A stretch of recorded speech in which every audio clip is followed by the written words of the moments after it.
The holiday season, it's one of the best times of the year, both for parents and children. However, small children often get exhausted and cranky during the busy schedule and start troubling their parents. But what should parents do when they act out? Well, joining us with some helpful tips is Jeff Laundreville, parenting expert and author of The Filter. Jeff, always nice to have you here. Thank you. Good now, it's kind of hard to avoid the meltdowns. They're going to happen. Right. No matter what. Yeah. So you're going to give us 5 tips to kind of cope with it, make it a little bit easier. Yeah, maybe have some plans in the big game. And it's not just for kids, it's also for teens, because let's face it, we could all have a meltdown. That's right. Here That's and right. there. That's right. First tip is be kind to yourself. Right. Too many parents are hard on themselves of who they should be and how things should look. And we need to take a look at things and say, okay, am I putting more pressure on myself? And then again, the child will pick up on that energy. If that parent is feeling, mom or dad are feeling that, oh, I'm not doing this right, I'm nervous or I'm anxious because he or she should be acting a certain way, the child's going to pick on that anxious way, that anxiety and that nervousness, and kind of start acting out because they're not really sure what this feeling is.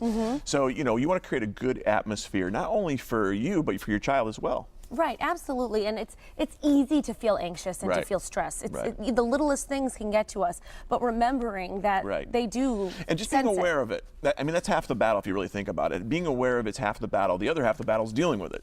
So being aware with it, 50%, okay, this is what I'm feeling right now. The other 50% is, okay, I need to calm down. Those two important parts will help you in a lot of different parts of your life. And you also suggest you might even write that reminder on a note card to offer some reinforcement when you need it. Yeah, whatever tips you need, whatever little hints you need around the house, carry it in your pocket, something like that, whatever it is to just help you through a situation and just help you have a better life with your children. You also want to remind parents to not compare themselves or their families to others. Right, we do this a lot through life, you know what I mean? We look at other people and they say, he has this, she has that, I should have that too. And sometimes we even do that in crazy ways. This person sings like that, I should be able to sing like that. This person plays a sport like that. And we're too hard on ourselves. We're all different individuals with different talents. We can improve our life, but that's a different life. So we need to look at it that way. Yes, there's tips we can take from other people to improve, but that's different from me. And if you separate yourself and say, that's that person, but I like the way he or she does that, maybe I can include that into my life in those different ways, that'll be good. But don't compare yourself, because you're always going to come up short in some way, shape, or form. And it's just not really fair to yourself. No, it's not. And we're all different, and we all come from a different background. And it's unnecessary stress to compare. And it's a strange comparison if you really think about it. We all have different experiences, yet we think we should be the same when we get, in a certain area. It's like, you've had a whole different life. Why would it be the same? But we don't look at it that way. And now let's talk about blame. Yeah. Now, it's easy to blame your child for a less than wonderful holiday. Right. But you don't want to do that, because then they can resent you. Right. Blame's no good for anybody at any time. Blame, you automatically become the victim. When you become the victim, you release control. And when releasing control, especially with your children, you're into a whole other battle now. So you want to always try to have as much control as you can. Now, you always can't have that much, but sometimes you can have more control than you think you can. So never blame in any situation. Again, be aware of it. Am I blaming somebody? What's going on here? So I can take control over it and do what I can do. So blame is never good for anything, but especially for a parent, because now you're not handling the situation at all. You're just saying, well, this is too bad. This is me. Well, I feel sorry for myself. I wish it wasn't this way. And then you're stuck, and you're not have any action to actually change the situation.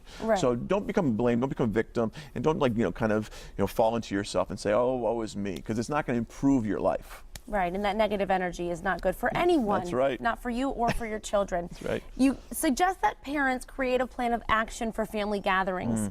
And always have an alternate plan. Right. We were talking about this before.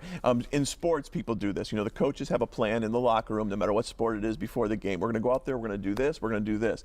Well, it doesn't always go that way. So sometimes the coaches, which is the parents, have to actually change their game plan.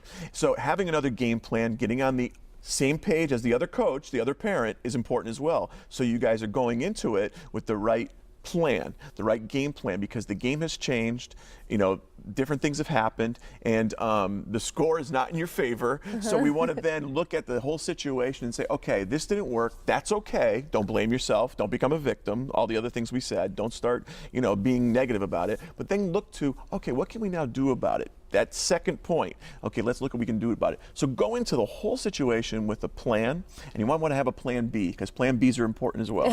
Absolutely, and go into it as a team. Both parents talk about it and know that you're on the same page, so that and you your can handle child will it together. notice that too, because that's a great point, because your child will notice if you're a team. So if they can put mommy and daddy against each other, well, that's a whole other fun little activity they have there, which isn't fun for the parents at all. Kids are smart. Absolutely. Smarter They'll pick up than on a we think. lot of things. Yes. Now, the last thing is people tend to feel judged around the holidays when they're around family. They kind of feel like people, or even out in shopping. Yes. They feel like someone's judging them in their parenting. What can people do if they do feel like they're being judged? Yeah, you know, it's interesting. The other day, and this probably happened because I was coming out here to talk about this, I was in a store and I saw two children acting up, and they were yelling and screaming. They were really acting up. And the mother and father started yelling and screaming back to them.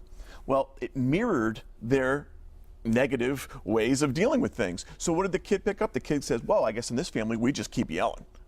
We just keep screaming instead of trying to do an alternate thing they were doing. Again, this is not easy because you get frustrated, your emotions come out, and you want to just, you know, and there's say, people stop it. everywhere. Yeah, and basically you just want the whole thing to stop. I mean, that's really what your point is.